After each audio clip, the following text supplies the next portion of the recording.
안녕하세요. 부자노트입니다. 오늘은 초양극화 시대 임박, 과거처럼 투자하면 절대 안 된다라는 주제로 얘기해볼까 하는데요. 지금 여러 얘기들이 슬슬 들리고 있는데 지금 잘못 판단하면 진짜 오랫동안 후회할 수 있거든요. 그래서 이 부분에 대해서 얘기해볼까 합니다. 그럼 바로 시작하겠습니다. 최근 들어 부동산 시장, 특히 아파트 시장에 슬슬 온기가 돌고 있습니다. 시장의 거래량도 조금씩 늘고 있고 강남부터 시작해서 이제 비강남권으로 그 실거주 수요들이 많은 마포라든지 목동, 그리고 성동구 이쪽에도 거래가 많이 퍼지고 있거든요. 매수 대기자분들도 언제 갈아타게 할지, 언제 살지, 금매는 있는지 이렇게 많이 시장을 보고 있거든요. 이런 상황인데 이런 분위기 때문인지 몰라도 지방 투자를 다시 추천하는 분들이 나오고 있는 것 같아요. 특히 사회 초년생이라든지 불인이 분들, 부동산 투자를 많이 안 해보신 분들, 그리고 투자금이 적어서 서울이나 뭐 수도권 투자를 가 쉽지 않은 분들이나 서울 수도권 투자라면 하나 이 정도밖에 못하는 투자금을 가지신 분들 대상으로 지방을 다시 추천하고 있는데,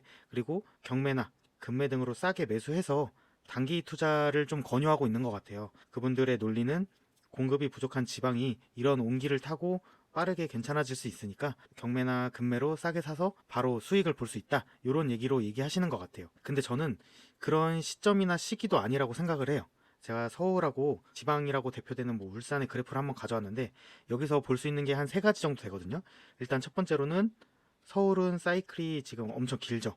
뭐 코로나 이후에 유동성이 공급된 특수한 케이스도 있긴 하지만 사이클 자체가 거의 10년이 넘어요. 근데 지방으로 대표되는 울산 같은 경우에는 그 10년 동안에도 굴곡이 여러 번 있었고, 한 번 크게 하락도 왔었고 재차 상승했고, 이렇게 사이클이 지방은 짧다, 요거 하나 알 수 있고, 그리고 과거 한번 지우고 다시 얘기 드릴게요. 그리고 과거에는 서울이 안 좋은 모습일 때 지방은 괜찮았던 시장이 있어요. 이렇게 과거에는 시장이 서울과 지방이 좀 달랐다. 근데 세 번째로 알아야 될 점이, 최근에는 유동성도 그렇고 금리도 많이 높아지고 이러면서 시장이 거의 비슷한 모습으로 동조화가 됐다. 이렇게 세 가지 부분을 알 수 있는데요. 유동성은 저는 물과 같다고 생각을 하거든요. 그래서 과거에는 아까 그래프에도 볼 수 있듯이 서울 수도권과 지방 장이 달랐어요. 그래서 서울 수도권에 유동성이 공급되던 시기가 있고 지방에 유동성이 공급되는 시기가 있고, 그리고 서울 수도권에 유동성이 공급이 되면 부동산 조금 공부해 보신 분들은 알겠지만 강남부터 차기 시작하죠.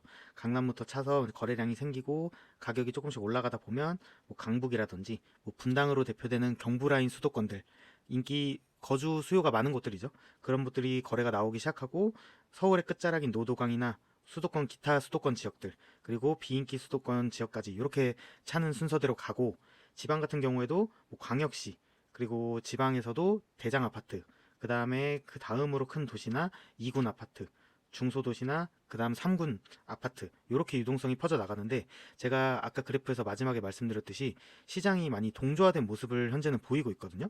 그래서 유동성이 지금은 축소 시장이지만 향후에 유동성이 공급되더라도 저는 수도권 먼저 유동성이 많이 공급될 거라고 생각을 해요. 지금은 유동성이 공급돼도 수도권으로 쏠릴 수밖에 없기 때문에 지방으로 갈 돈이 없거든요.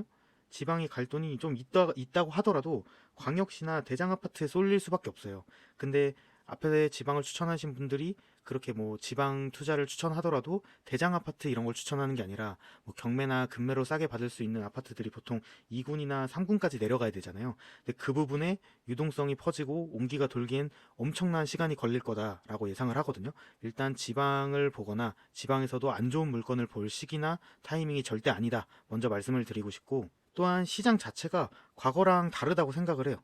지금은 유동성이 축소되는 시기고, 뭐 향후에 유동성이 조금씩 늘어나겠죠. 금리도 이제 인하될 거고, 유동성도 뭐 M1, M2부터 조금씩 반등하려는 모습이 보이고 있는데, 어쨌든 시장의 유동성이 다시 공급되더라도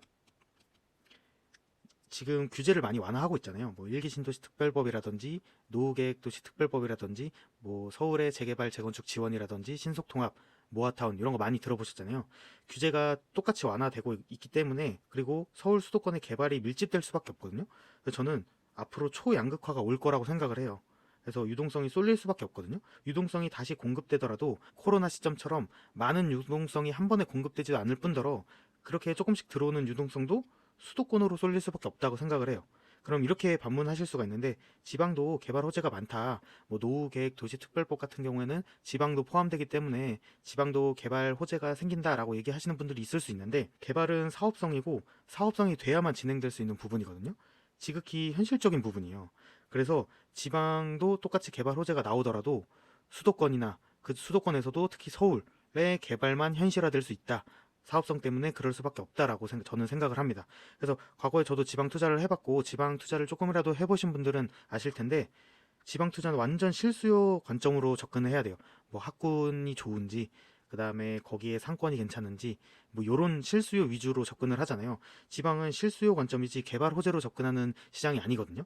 그렇기 때문에 지금은 시장 자체가 다르다. 그리고 공급 부족이라고 얘기를 했는데 공급 부족인 지역들이 있을 수 있죠. 있을 수 있는데 인구 감소가 빠른 부분뿐만 아니라 수요도 지금 수도권으로 계속 유출되고 있잖아요. 그렇기 때문에 공급 부족의 이슈가 과거만큼 크진 않을 것 같다. 저는 이렇게 생각합니다. 그래서 결론을 얘기해 보자면 제발 과거처럼 투자를 추천해서도 안 되고 추천을 받아서 그렇게 투자하면 안 된다고 생각을 해요. 일단 추천하는 분들이 과거에 그런 다른 시장 환경 속에서 돈을 벌었을 수 있어요. 벌었을 수 있는데 지금은 그런 상황이 아니기 때문에 그런 추천 방식을 받아들일 필요도 없고 그렇게 했다가 후회를 진짜 크게 할 수 있다고 생각을 하거든요. 이런 부분 조심해야 되고 지방의 싼 물건 그런 투자는 리스크가 커요. 부동산 투자 근본을 다시 한번 생각해 볼 시기이기도 하거든요. 부동산 투자 근본이라는 게 실물 자산으로서 실물이 있고 그거에서 안정적으로 가져가면서 수익을 꾸준히 얻는 상품인데 그리고 특히 입지 좋은 곳의 상품을 사서 장기 보유하는 게 부동산이잖아요.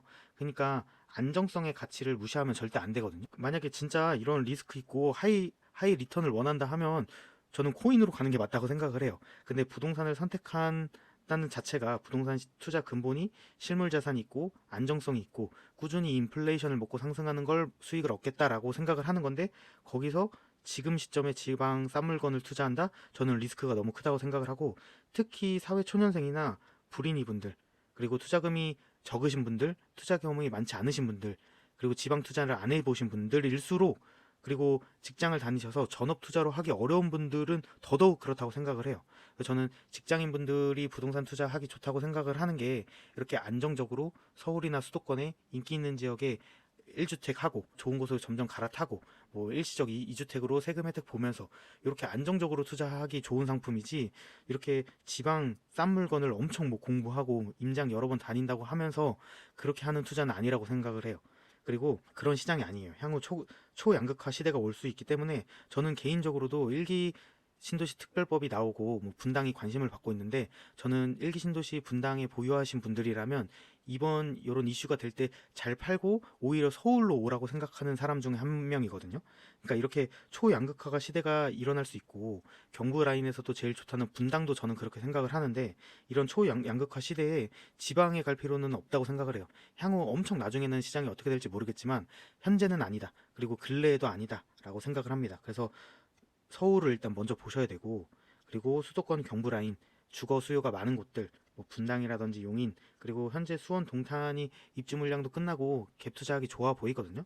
그래서 차라리 이런 지역들을 먼저 보고 이런 지역의 뭐 실거주라든지 뭐한 일시적 2주택 요 정도를 안정적으로 가져가야 될 시장이지 지방에 갈 시장은 절대 아니다. 다시 한번 말씀드리고 그리고 앞으로는 지방에 어중간한 물건, 뭐 지방에도 대장 아파트가 있고 수요가 많은 곳들 있겠죠. 그런 부분은 제외하고 어중간한 물건들, 뭐 지금 단기 수익 얻겠다고 생각하는 물건들보다는 저는 오히려 서울 빌라가 더 좋을 수 있다고 생각을 해요. 뭐 서울 빌라 같은 경우에는 뭐 재개발 이슈도 타야 되고 정권이 바뀌느냐에 따라서 뭐 정치적인 요소도 있고 뭐 하겠지만 향후 주택 공급이 매우 부족하고 그리고 그런 부분들을 건드릴 수밖에 없거든요. 그래서 오히려 지방의 어중간한 물건보다도 서울 빌라가 좋을 수 있다. 하지만 이런 것들은 좀 그래도 아파트보다는 공부가 필요하고 임장도 많이 해야 되고 그리고 현재 재개발 재건축 시장이 안 좋다는 기사들이 많잖아요. 그런데 그런 금매들은 잡을 필요는 있는데 그게 금매인지는 공부가 좀 필요하다. 그리고 한 가지 추가로 말씀드리면 지금 재개발 재건축 시장이 안 좋아서 피가 회복되지 못하고 저렴한 물건이 나오고 있는데 향후에 재개발 재건축이 되려면 사업성이 좋아야 돼요. 사업성이 좋으려면 일반 분양이 좀 높은 가격에 돼야 되는데 그러면 입지가 좋은 곳으로 가야 된다. 추가적으로 재개발 빌라 같은 거 보시는 분들은 입지 좋은 곳들 먼저 보셨으면 좋겠다 말씀드리고 어쨌든 결론 지어보면 지방 어중간한 물건보단 서울 빌라가 더 좋을 수 있고 그리고 수도권이 더 좋을 수 있고 서울 아파트가 더 좋을 수 있고 어쨌든 지방보다는 지금 서울 수도권에 집중해야 될 시기다. 남들 추천하는 것처럼 지방 지금 내려가셔서 너무 고생하면 후회할 수 있다. 말씀드리겠습니다. 다음에도 좋은 영상으로 돌아오겠습니다. 감사합니다.